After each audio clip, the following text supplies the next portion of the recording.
बात उन दिनों की है जब लोग अपने बच्चों को विद्या प्राप्त करने के लिए गुरुओं के आश्रम में भेजा करते थे। बालक वरदराज जब 5 वर्ष का हुआ तो उसके पिता ने भी उसे शिक्षा ग्रहण करने के लिए एक आश्रम में भेजा। आश्रम में गुरुजी ने अन्य बालकों के समान ही वरदराज को भी पढ़ाना प्रारंभ किया। वरदराज आश्रम में रह तो रहा था, लेकिन उसका मन पढ़ाई में नहीं लगता था। गुरुजी ने उसे तरह तरह से पढ़ाना और समझाना चाहा, लेकिन उसे कुछ भी समझ न आता था। गुरुजी जो कुछ पढ़ाते उसे वह याद ही नहीं रख पाता था। उसकी ऐसी स्थिति देखकर आश्रमवासी बच्चे उसे मंद बुद्धि कहकर चिढ़ाने लगे। इसी प्रकार 5 वर्ष बीत गए। धीरे धीरे उसके सहपाठी उससे आगे बढ़ते गए, पर वरदराज वहीं का वहीं, वह कुछ भी विशेष न सीख सका था। उसके साथ जो पढ़ने आए थे वे तो आगे बढ़ ही गए, जो बाद में आए वे भी उसे पीछे छोड़ आगे निकल गए। एक दिन गुरुजी भी हार मान गए। निराश होकर उन्होंने वरदराज से कहा, बेटा वरदराज, मैं समझता हूं कि पढ़ना लिखना तुम्हारे वश की बात नहीं है। जितना प्रयत्न मुझे करना था उतना मैंने किया, पर मुझे लगता है कि विद्या धन तुम्हारे भाग्य में नहीं है। इससे अच्छा तो यही है कि तुम अपने घर जाओ और वहां का काम काज देखो। वरदराज असमंजस में पड़ गया।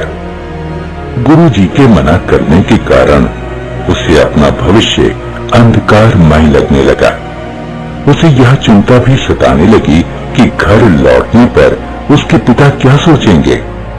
गांव के लोग भी उसे मूर्ख महामूर्ख कहकर दुत्कारेंगे।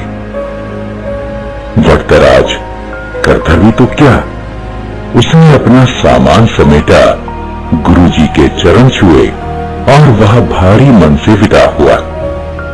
वह उदास होकर अनमने भाव से चला जा रहा था। घर वापस जाने का उसका जरा भी मन नहीं था, पर कोई और ठिकाना भी तो नहीं था। कहां जाए, क्या, उसकी समझ में कुछ भी नहीं आ रहा था। वह सवेरे चला था और अब दोपहर हो आई थी। रास्ते में खाने के लिए गुरुजी ने उसे थोड़ा सत्तू दिया था। उसे भूख प्यास भी लगाई थी। चलते चलते उसे एक कुआं दिखाई दिया। वह पानी पीने के लिए कुएं पर पहुंचा। वहां उसने देखा कि पानी खींचने की रस्सी की रगड़ से कुएं की जगह पर निशान पड़ गए हैं और मिट्टी के घड़ों को रखने से जमीन पर गड्ढे पड़ गए हैं। यह दृश्य वरदराज के मस्तिष्क में बिजली की तरह कौंध गया। उसने विचार किया कि जब रस्सी की बार बार रगड़ खाने से कठोर पत्थर पर निशान पड़ सकते हैं, तो क्या लगातार परिश्रम करने से मैं विद्वान नहीं बन सकता? बस फिर क्या था। वरदराज के मन में आशा की किरण जगी। वह बुदबुदाने लगा, मैं भी लगातार परिश्रम करूंगा, अपने पाठों को मन लगाकर बार बार पढ़ूंगा और उन्हें याद करूंगा। फिर देखता हूँ कि मुझे विद्या कैसे नहीं आती। वरदराज ने कुएं पर हाथ मुड़ा और गहरी सांस लेकर आगे की ओर बढ़ा। अब वह सभी प्रकार की चिंताओं से मुक्त था। इतने कि उसे भूख प्यास की भी चिंता नहीं रही थी। वह तेज कदमों से चल रहा था। अब वह दूसरी ही तरह का वरदराज था। वह घर की ओर नहीं बल्कि आश्रम की ओर लौट चला था। सूर्यास्त होने को था। गुरुजी आश्रम की वाड़ा में टहल रहे थे। तभी उन्होंने वरदराज को आते हुए देखा। उन्हें लगा कि शायद आश्रम में कुछ छूट गया हो, जिसे लेने वह लौटा है। वरदराज ने गुरुजी के पास पहुंचकर उनके चरण स्पर्श किए। गुरुजी ने प्यार से पूछा, क्या बात है बेटा, क्या तुम्हारा कुछ सामान छूट गया जिसे लेने तुम्हें लौटना पड़ा? वरदराज नम्रता पूर्वक बोला, हाँ गुरुजी, मेरी विद्या यही छूट गई है जिसे इस बार मैं अवश्य लेकर जाऊंगा। अब मेरी आंखें खुल गई हैं। मैंने निश्चय किया है कि मैं पूरी लगन और परिश्रम से पढ़ूंगा। अब कभी आपको निराश होने का अवसर नहीं दूंगा। गुरुजी का दिल पसीज गया। उन्होंने वरदराज को गौर से देखा। उसकी आंखों में चमक थी। गुरुजी ने इतना भर ही कहा,